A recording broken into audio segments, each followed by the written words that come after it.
المشكلة اللي معانا بتقول سلفتي إنسانة محترمة قوي، متجوزة من حوالي سنة ونص.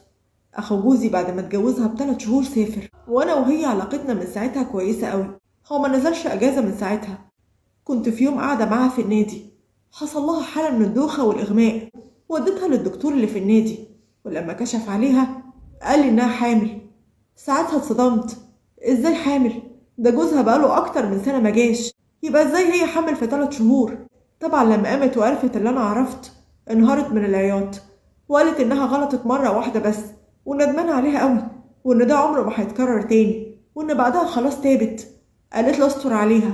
وبالنسبة للطفل اللي هي حامل فيه، فهي اتفقت مع الدكتور عشان تجهضه، وخلاص الموضوع هينتهي على كده.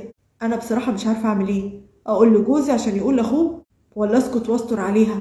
خايفة لو قلت لجوزي جوزها يعرف ويطلقها، وممكن كمان يعمل فيها حاجة وهي فعلا تكون تابت، أو أسكت وهي فعلا تكون إنسانة خاينة، وأبقى بخون العيش والملح اللي بيني وبين جوزي لأني عرفت إن مرات أخوه خاينة وسكت. أنا مش عارفة أتصرف إزاي. هي مشكلة وصدمة. انت بتقولي ان سلفتك زي اختك، بس واضح برضو ان العلاقة بينكم فيها حاجات انت مش عارفاها، زي مثلا انها تطلع على علاقة بواحد تاني غير جوزها وهو مسافر وكمان حامل. هي بتقولك انها ندمت وتابت وخلاص، دي كانت غلطة ومش هتتكرر.